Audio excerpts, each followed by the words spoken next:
Hi,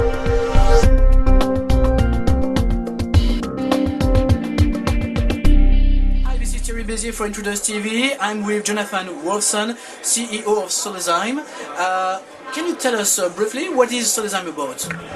So Solazyme is a biotechnology company that focuses on microalgae, algae as they say in most of Europe, for production of oils. And we produce oils in microalgae for high-performance fuels, renewable chemicals, edible oils, and health and wellness materials like cosmetic and nutraceutical oils. And the reason we focus on algae is because they're the original oil producers on the planet.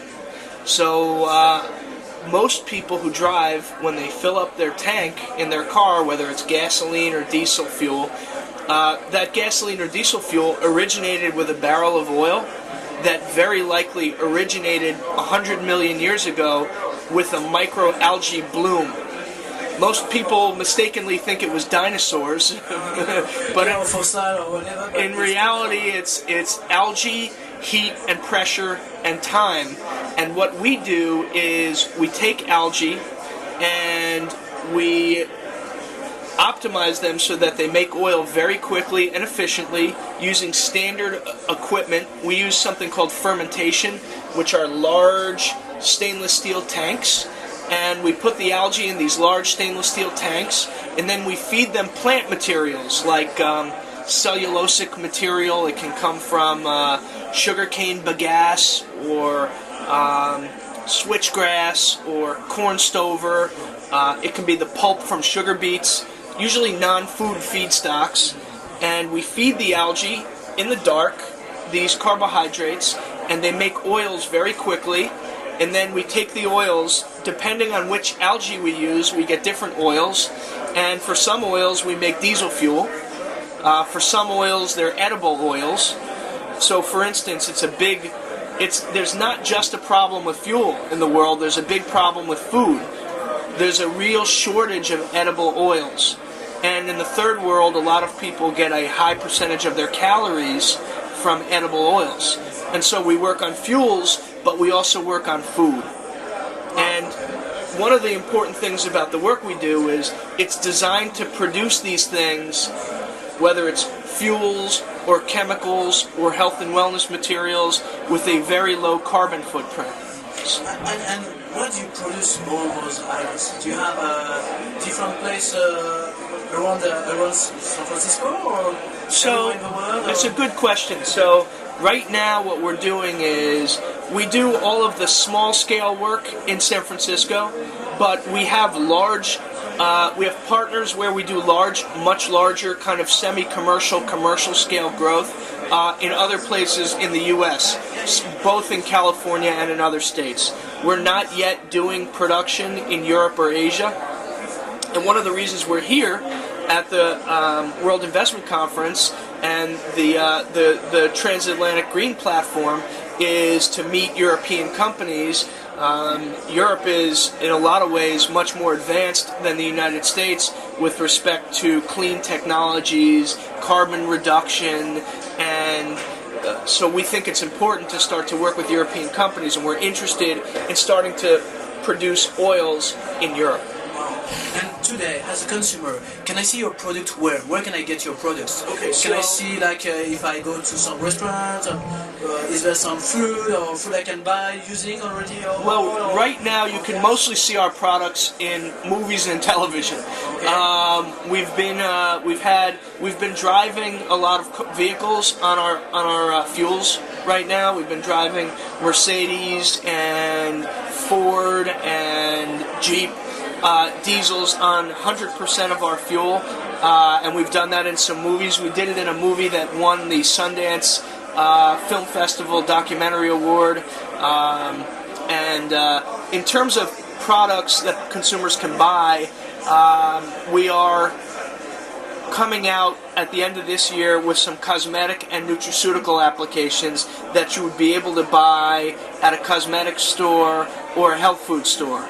So those are the first products, and those are coming out toward the end of 2008. So here today we are at the WIC, and what is important for you to be here? What are you expecting from those meetings and networking? Well, I think you can understand, and being a California-based company, which is 9 time zones away from Western Europe, which is where we are right now, it's difficult to make strong connections and then form lasting and valuable business relationships. And I think the real reason we're here is to meet the right companies that understand our technology and can help us commercialize it into European markets. And then, obviously, it's important for us to understand European perspectives. When you spend so much time in one country, you have a tendency to focus more on that one country. The United States is a big country, and Europe and Asia, these are very big markets, and they're important markets, and we need to go listen to what the people in these markets have to tell us so that we can modify our materials and we can make sure that we know how the best way to commercialize in those markets is. So today we are almost at the end of the first day. Have you done already some key contacts? Have you done already some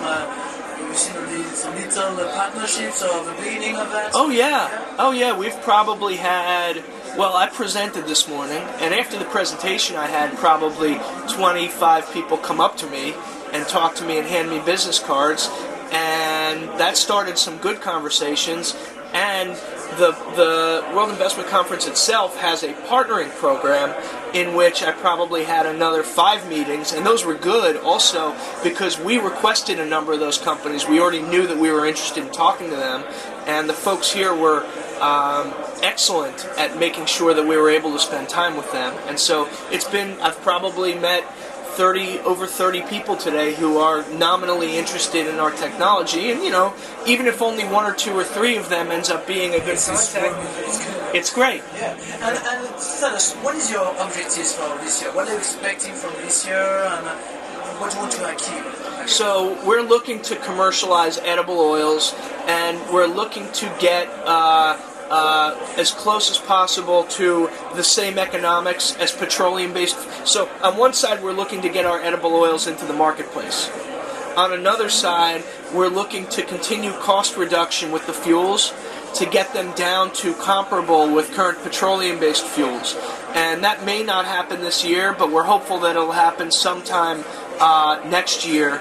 And what happens after you get the fuels economically competitive is you build commercial plants. So right now we're already working on some collaborations to build commercial facilities, and that's what I would look toward doing by the end of this year, is getting a few of those commercialization relationships finalized. Jonathan, thank you for all those details, and thank you for having told us a lot about this very new oil, and good luck for the rest of the day. Thierry, I really appreciate it. Thank you.